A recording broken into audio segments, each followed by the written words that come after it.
Ang dami ng ibig sabihin, di ba? Para ka lang nakatingin sa picture ng isang museum. Uy! Saan ka dun? Dumating na yung order ni Mama na magnetic frame na tinidikit lang sa pader. Mumu lang to pero sulit kasi ang ganda. Nilinis nga muna ni Mama yung pader kasi dinidikit nga lang siya at hindi na pwedeng tanggalin. Dahil na dinidikit ito at oras na idinikit mo na mahihirapan ka ng tanggalin. Parang si Leora, hindi ko na matanggal sa buhay ko. Kaya sinukat muna ni Mama kung paano niya ilalagay dahil ang mama ko pagdating sa pagdedecor, straight ang utak. Kaya di niya kailangan ng ruler. Tansya-tansya na lang ginagawa niya. Hindi niyo natatanong, mahusay kasi si Mama magpinta pero napipinta lang si Mama kapag cloudy yung isip niya.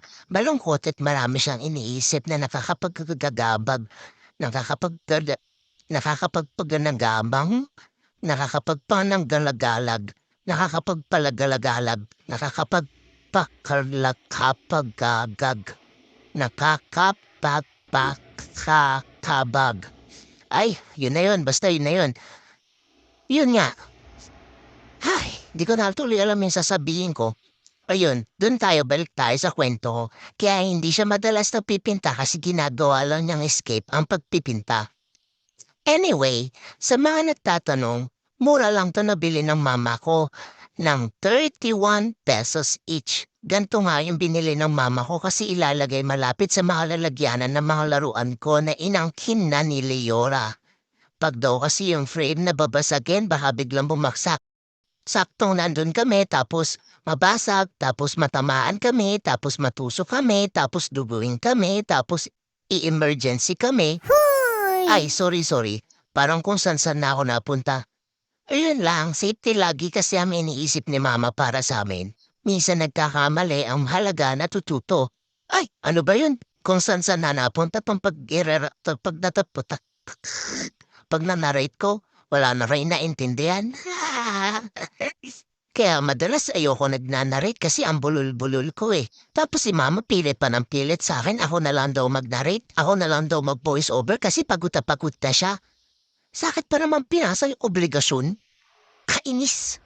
At ayan nga, kung makikita nyo, sobrang ganda ng kinalabasan, konting pag-usog-usog lang papantay na. Yung post ni Leora nung nakaraan, inulit lang yan ni Mama para naman daw maganda display at pantay-pantay.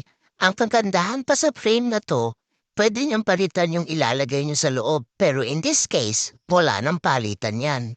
Sobrang ganda nga ng kanalabasan at tuwang-tuwa naman yung mama ko.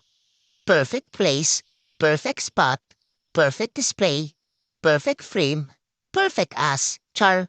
Para kay Mama, sobrang daming meaning na po handprint na yan kasi tinan niyo naman kung gaano kaganda. Parang pagmamasdan niyo pa lang, ang dami ng ibig sabihin, di ba? Para ka lang nakatingin sa picture ng isang museum. Uy! Saan ka dun? At dahil nga tuwan-tuwa ang mama ko, pinagmasdan at sinama niya kami.